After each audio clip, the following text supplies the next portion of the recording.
con el mapa europeo. Nos escucha ya Xavier Rius, periodista y experto en el auge de la ultraderecha. Muy buenas noches. Avance notable de la ultraderecha, pero el vértigo que podía existir antes de las elecciones a que fuesen decisivos para gobernar en Europa, ¿se ha disipado o no? ¿Cómo lo ve usted? Bueno, afortunadamente la coalición que gobierna ahora en Europa, los populares con los socialdemócratas y los liberales, siguen teniendo mayoría. El temor era que teníamos era que con un gran aumento de votos de Marine Le Pen y de Giorgia Meloni, pues que entonces se convirtiera sobre todo a Meloni como el bastón, como el soporte del Partido Popular Europeo, que se apoyaría en ella para gobernar. Esto no es posible, los números no dan, y entonces el Partido Popular Europeo tiene que seguir gobernando con los socialdemócratas y los liberales, por lo cual es una muy buena noticia, lo cual no quita la gravedad de que en países fundacionales importantes de la Unión, como Francia o Italia, sea la ultraderecha la primera fuerza. El gran pacto que se habla, la gran coalición, por un lado, von der Leyen, más moderada que su, en teoría, aliado y miembro del partido, Manfred Weber. Y por otro lado, la socialdemocracia con el PSOE, que se erige como el dominante en ese bloque progresista en Europa. Y no hay mala relación entre la conservadora alemana y el primer ministro español. Esto, junto a los liberales, da 5 años de garantía de aquel miedo a que pudieran estar en cuestión todos los valores de la Unión Europea, su funcionamiento orgánico, su funcionamiento económico, a pesar del auge evidente de la extrema derecha. ¿Permite poner un freno a esta situación? Pone un freno, pero el problema es, tenemos a Meloni ya gobernando y ya ha consolidado su poder en Italia, y podemos tener dentro de aquí 2 años pues que Le Pen esté gobernando en Francia. Si 2 de los pilares de la Unión reman en contra de la Unión, pues claro, todo el proyecto se debilita, tanto a nivel de la Agenda 2030 de medio ambiente, como en el tema del pacto de inmigración, que no era ninguna cosa... o sea, tenía muchas críticas por parte de las ONGs, el pacto que se hizo hace 4 meses. Si todo esto desde Francia, desde Italia y de otros parlamentos se intenta boicotear, se intenta revertir, la Unión será más débil. Pero de momento la cosa, pues el proyecto europeo continúa, más allá de que en algunos estados, desde dentro, pues se quiera lo que dicen un caballo de Troya, como está haciendo Orbán, como intentaron los polacos de Ley y Justicia, que ahora ya lo gobierna Donald Tusk y se ha detenido, y como están haciendo Meloni, que es desde dentro ir debilitando y reclamando competencias y cuestionando los consensos de la Unión Europea. El próximo escenario electoral, después de este resultado de ayer, es en Francia, esa convocatoria que ha anunciado Macron, con la posibilidad de que por primera vez en el legislativo, y por lo tanto, de alguna manera, teniendo en cuenta la gran capacidad de discreción que tiene el presidente de la República Francesa, porque es un régimen muy presidencialista, pero tendría que cohabitar con un gobierno, si se repiten los números, por primera vez de la extrema derecha o la ultraderecha, aunque ha ido matizando en los últimos tiempos su posición, sobre todo en Europa, Marine Le Pen. ¿Cómo puede afectar al mapa que hemos visto ahora configurar en Europa el próximo resultado de las elecciones en Francia? Bien, depende cómo sea esa cohabitación. En tiempos de Mitterrand hubieron la cohabitación de presidente socialista y gobernando los conservadores, o viceversa, pero ni unos ni otros cuestionaban la estructura constitucional francesa, ni cuestionaban los derechos humanos, ni cuestionaban sus vínculos con el proyecto europeo. El problema es si Marine Le Pen, de momento ahora hay las legislativas y podría haber un parlamento francés totalmente opuesto a lo que desea Macron. Pero mientras tanto Macron tendría el timón. El problema será 2 años más tarde qué pasará si además Le Pen es la presidenta.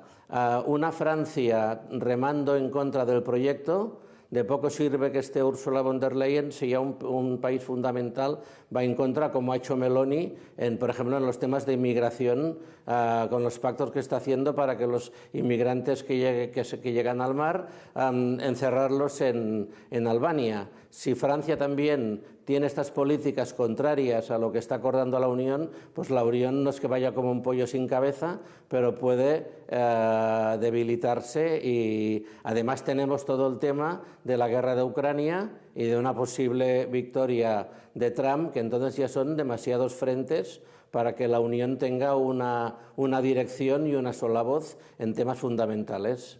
¿Le ha sorprendido lo de Alemania, la extrema derecha segunda fuerza, tras polémicas sobre las SS, que decía alguno de sus candidatos, que tuvo que ser luego relegado, de que no eran tan malos los miembros de las SS nazis, o agresiones que ha habido a algún candidato de ese partido? ¿Le sorprende este resultado de Alternativa por Alemania? Bueno, en Alemania han pasado dos cosas de estos últimos 10 años, que con Merkel hizo una acogida ejemplar de 1 millón de refugiados, y siendo un partido conservador lo hizo y los acogió y hizo que se integrarlos laboralmente y socialmente, pero en cambio en Alemania cada día habían ataques a mezquitas, establecimientos de musulmanes o a centros de acogida de refugiados.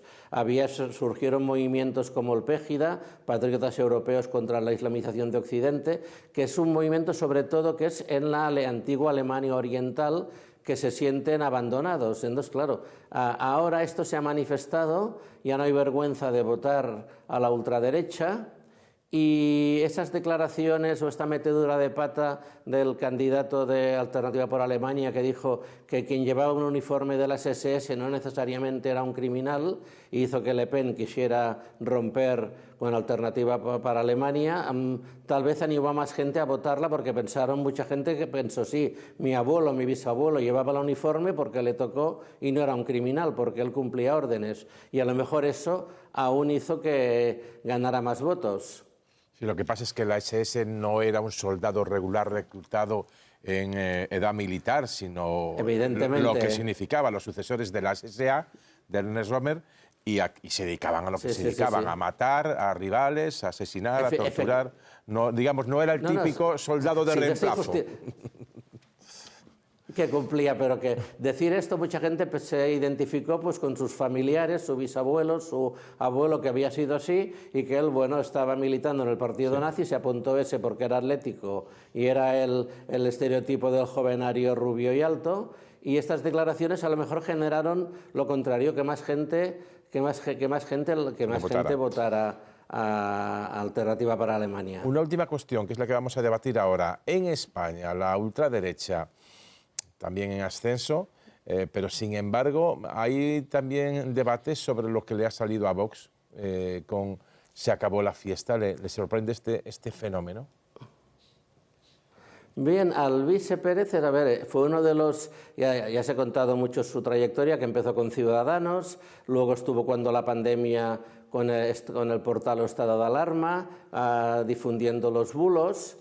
Y tiene, por un lado, es una ultraderecha más divertida, no es esta ultraderecha del Opus Dei o más mojigata de Garriga, de Bouchardet, pero en cambio Alvise Pérez ha apoyado y ha convocado las manifestaciones antiabortistas, pero tiene un punto más rupturista, más follonero, y esto atrae a jóvenes que igual no se identifican con Vox con muchas cosas, aunque luego su discurso es el mismo. Efectivamente, le ha quitado votos a Vox, a Alvise Pérez, pero posiblemente muchos de los votantes que han votado a Alvise Pérez se hubieran quedado en casa. Y ahora ya veremos, mi duda es si lo de Alvise Pérez era un bluff, como fue la lista de Ruiz Mateos en el 89, que consiguió 2 eurodiputados, o va en serio, porque tú miras su página web y el programa no existe. Se acabó la corrupción, perseguiremos a los pederastas, y además, de momento, el que tiene muchas causas judiciales, ahora, pues si consigue la inmunidad se puede librar. Pero claro, una persona que tiene 900.000 seguidores en Instagram, sí, en Instagram, 520.000 en Telegram. Claro, tener esta cantidad de seguidores hace pues que mucha gente le vote y la gente la ha votado y es una cara divertida que ha conseguido, y bueno, ya veremos dónde irá. El tema es si se va a quedar en Estrasburgo o querrá también tener una proyección en el Congreso de los Diputados, y entonces sí que presentándose a las elecciones aquí, que esto no lo sabemos y dudo que ellos lo sepan. Pues aquí lo dejamos. Xavier Rius, especialista o periodista muy preocupado y ocupado con el auge de la extrema derecha o la ultraderecha en nuestro país y en Europa. Muchísimas gracias y muy buenas noches. Buenas noches.